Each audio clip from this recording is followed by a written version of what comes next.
बिस्मिल्लाहिर्रहमानिर्रहीम। Class 10th, आज हमारा थर्ड लेक्चर है ball and bowl system. Ball and bowl system जो है ये एग्जाम्पल है सिंपल हार्मोनिक मोशन की।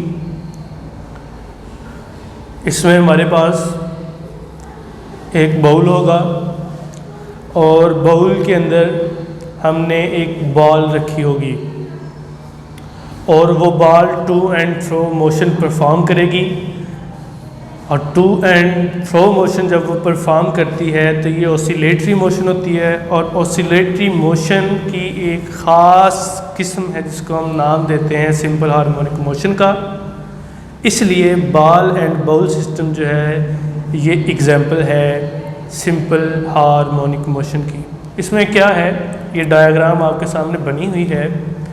इसमें एक बॉल है, इनिशियली बॉल को रखा हुआ है at position O. O is the mean position.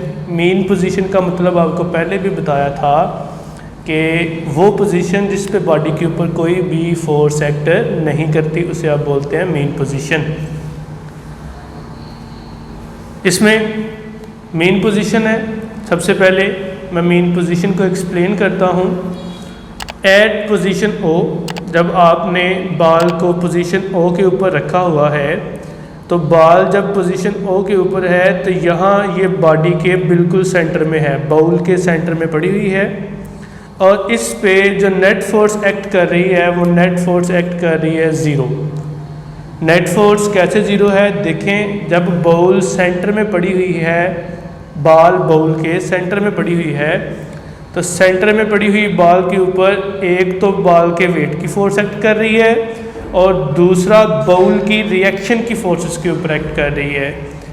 दो फोर्सेस एक्ट कर रही हैं। दो फोर्सेस कौन सी हैं, एक बॉल के वेट की और दूसरी रिएक्शन की। तो दोनों फोर्सेस इक्वल इन मैग्नीट्यूड है और अपोजिट इन डायरेक्शन है, जिसकी वजह से रिजल्टेंट फोर्स क्या होगी है ज़ीरो। देखें, एक फोर्स वर्टिकली डाउनवर्ड है और एक फोर्स वर्टिकली अपवर्ड है। वर्टिकली डाउनवर्ड वेट की फोर्स है और वर्टिकली अपवर्ड नॉर्मल रिएक्शन की फोर्स है, जिसकी वजह से रिजल्टेंट फोर्स क्या हो गई है, ज़ीरो हो गई है। अब ऐसा करें, अब बॉल को पोजीशन ओ से उठा के ले जाएं पोजीशन ए के ऊपर। Bring the ball at A position पे बॉल को ले जाएं। वहाँ से जब आप रिलीज़ करेंगे तो बॉल क्या करती है, बॉल जो है दोबारा अपनी मेन पोजीशन की तरफ मूव करना शुरू कर देती है। बॉल मूव टुवर्ड ओ। अच्छा, क्यों, किस वजह से बॉल ने दोबारा जो है वो मेन पोजीशन की तरफ मूव करना शुरू कर दिया है। कल हमने सेकंड लेक्चर में ये बात पढ़ी थी कि बॉल चूँकि रिस्टोरिंग फोर्स एक ऐसी फोर्स है जो किसी भी बॉडी को मूव करवाती है टूवर्ड इट्स मेन पोजीशन।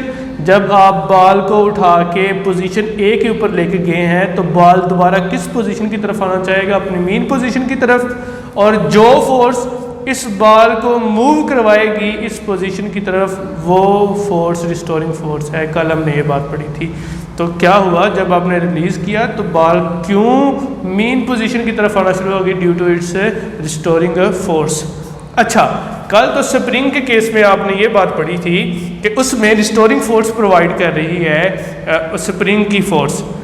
अब यहाँ कौन सी ऐसी चीज़ है जो इस बॉल को नेसेसरी रिस्टोरिंग फोर्स प्रोवाइड कर रही है। तो याद रखिएगा, मैंने पहले बात की है कि एक बॉल के वेट की फोर्स है। तो ये जो वेट है यहाँ पे बॉल का वेट प्रोवाइड कर रहा है नेसेसरी रिस्टोरिंग फोर्स, जिसकी वजह से बॉडी एट पॉइंट ए इससे मूव करके दोबारा किसकी तरफ आ रही है, मेन पोजीशन की तरफ। जब बॉल रिस्टोरिंग फोर्स की वजह से मेन पोजीशन की तरफ आएगी तो ओ पॉइंट पे रुकेगी नहीं। क्यों नहीं रुकेगी, यहाँ पे फैक्टर आ जाता है इनर्शिया का। आपने पढ़ा हुआ है इनर्शिया में अगर कोई बॉडी मूव कर रही है तो वो स्टिल मूव करती रहती है जब तक उसके ऊपर कोई नेट फोर्स एक्ट ना करे। तो ये इनर्शिया की वजह से बॉडी मेन पोजीशन पे रुकने की बजाय किधर चली जाएगी, एट पॉइंट बी। अब जब ball reach at B point, किसकी वजह से, इनर्शिया की वजह से वहाँ पहुँच गई है।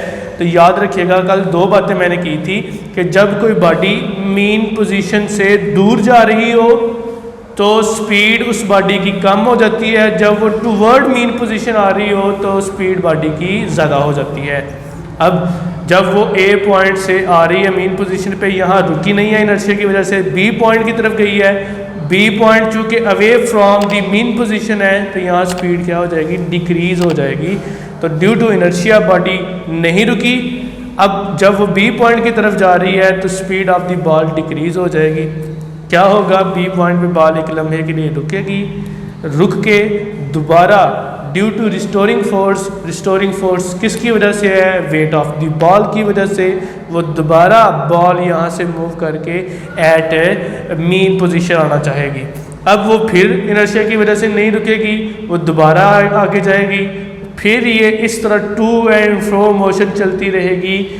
कब तक टू एंड फ्रो मोशन चलती रहेगी, याद रखिएगा, नोट कर लें ये बात, this to and fro motion continuously started, या वो जारी रहेगी, कब तक जारी रहेगी, जब तक उस बॉल की सारी एनर्जी फ्रिक्शन की वजह से रिड्यूस नहीं हो जाती, फ्रिक्शन की वजह से कम नहीं हो जाती।